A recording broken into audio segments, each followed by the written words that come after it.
మహావిష్ణువు అవతారమైన శ్రీకృష్ణుని అంశయే పాండురంగ స్వామి. వ్యసనపరుడైన పుండరీకుడు తల్లిదండ్రులను, భార్యను తీవ్రంగా వేధించి బాధిస్తాడు. చివరికి తప్పు గ్రహించి సన్మార్గుడైన పుండరీకుని పరీక్షించాలని శ్రీకృష్ణుడు తల్లిదండ్రుల సేవలో నిమగ్నమైన పుండరీకుని పేరు పెట్టి పిలిచి రమ్మంటాడు. అప్పుడు పుండరీకుడు అటువైపు చూడకుండా, నా తల్లిదండ్రులకు సేవ చేసి వస్తాను, కొంతసేపు ఆగు అంటాడు. అప్పుడు శ్రీకృష్ణుడు తన నడుముపై 2 చేతులు ఉంచుకొని ఎదురు చూస్తాడు. అలా భక్తుడు కోసం భగవంతుడు ఎదురు చూడడంతో విఠలుడుగా పిలువబడ్డాడు పాండురంగస్వామి.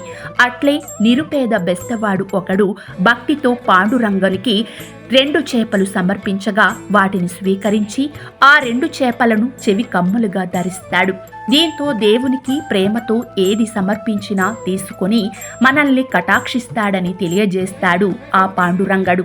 ఇదంతా ఎందుకు చెప్తున్నానంటే, ఆంధ్రప్రదేశ్ కృష్ణా జిల్లాలోని మచిలీపట్నం చిలకలపూడి నందు స్వయంభుగా వెలిసిన శ్రీ పాండురంగ స్వామి ఆలయ చరిత్రను జేఎల్ఆర్ డివోషనల్ ఛానల్ ద్వారా మీకు తెలియజేయాలనే మా సంకల్పం, మా ప్రయత్నం. వీక్షించండి. దాదాపు 100 ఏళ్ల క్రితం చిలకలపూడిలో నరసింహుడు అనే వ్యాపారి ఉండేవాడు. ఇతడు పరమ భక్తుడు. అనేక వ్యాపారాలతో పాటు రోల్డ్ గోల్డ్ వ్యాపారం కూడా చేసేవాడు. ఇతని వల్లే రోల్డ్ గోల్డ్ వ్యాపారానికి మచిలీపట్నం కేంద్రంగా మారిందని చెప్తారు.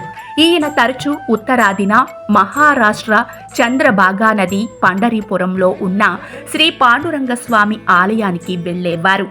అక్కడ సద్గురు మహీపతి మహారాజుని కలిసి ఎన్నో ఉపదేశాలు ఆలకించేవారు. ఓ రోజు నరసింహుని కలలో పాండురంగ స్వామి కనిపించి, నాకు ఆలయం కట్టు, నేనే శ్రీ శుక్లనామ సంవత్సరం ఏకాదశి బుధవారం పగలు దాదాపు 10:30 గర్భగుడిలో స్వయంభుగా వెలుస్తానని చెప్తాడు. అదే కల సద్గురు మహీపతి మహారాజ్కి కూడా రావడం, ఆయన చంద్రభాగా నదీ తీరంలో ఉన్న ఇసుక గులకరాళ్లు ఇస్తాడు నరసింహునికి. తర్వాత నరసింహుడు 6 ఎకరాల్లో గుడిని నిర్మిస్తాడు. అభయం కోసం ఆంజనేయ స్వామి ఆలయం నిర్మించి పాండురంగ స్వామికి గర్భగుడిని కట్టి ఖాళీగా ఉంచుతాడు. అప్పుడు స్వామి చెప్పిన టైం, రోజు అందరికీ చెప్తాడు. ఊరంతా అక్కడికి తరలి వస్తారు. అప్పటి బ్రిటిష్ అధికారి ఒకరు ఇదంతా తప్పని చెప్పాలని గర్భగుడికి తాళం వేయించి ఎదురు చూస్తాడు.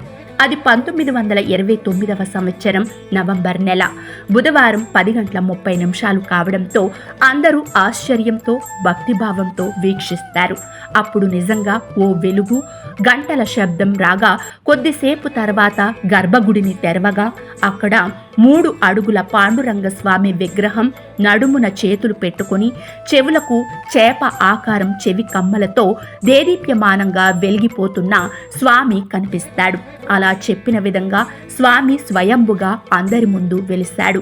అలా వెలిసిన ఆ పాండురంగని నిత్యం సేవిస్తూ 1974వ సంవత్సరం మరణించిన నరసింహుడు ఆ విగ్రహం నందే జ్యోతి రూపంలో ఐక్యమవుతాడు.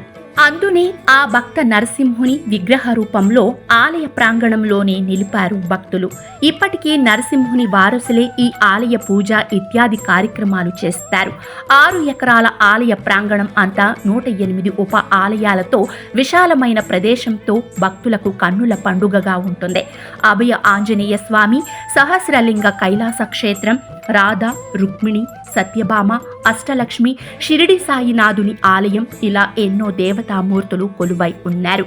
విశాలమైన కోనేరు, దాదాపు 350 సంవత్సరాల రావి చెట్టు, ఆ చెట్టు క్రిందే సిద్ధేశ్వర ఆలయం తప్పక దర్శించుకునేలా ఉంటాయి. ఆ చెట్టు చుట్టూ దీపాలు వెలిగించి మొక్కులు మొక్కుతారు భక్తులు. ఆ చెట్టు క్రింద భూగర్భంలో ఇంకా ఓ మహర్షి 350 సంవత్సరాలుగా తపమాచరిస్తున్నట్లు భక్తులు చెప్తారు. ప్రతి ఏకాదశికి మూల విరాట్కి పంచామృత అభిషేకం నిర్వహిస్తారు. అలాగే ఆషాఢ, కార్తీక మాసాల్లో బ్రహ్మోత్సవం జరుపుతారు.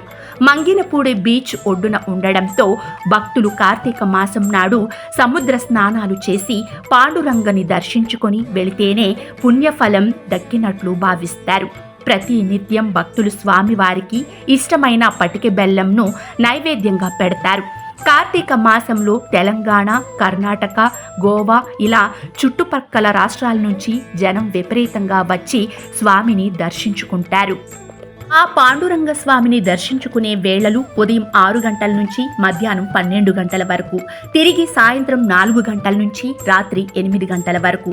ఈ పాండురంగ స్వామి ఆలయంను దర్శించుకోవడంతో పాటు Manginapudi beach, Machilipatnam rolled gold షాపులు, ఓడరేవు, అప్పుడప్పుడు జరిగే తిరునాళ్లతో ఓ పిక్నిక్ టూరిస్ట్ స్పాట్గా కూడా ఉంటుంది. అందుకే ఈ ఆలయం ప్రతినిత్యం ఎందరో భక్తులు, టూరిస్టుల రాకతో కళకళలాడుతుంది. ఉత్తరాదిన పండరీపురం, దక్షిణాన చిలకలపూడిలో స్వయంభుగా వెలిసిన ఈ అరుదైన పాండురంగ స్వామి దేవాలయాన్ని మీరు దర్శించి పునీతులవ్వాలని JLR డివోషనల్ ఛానల్ కోరుతుంది. నమస్తే.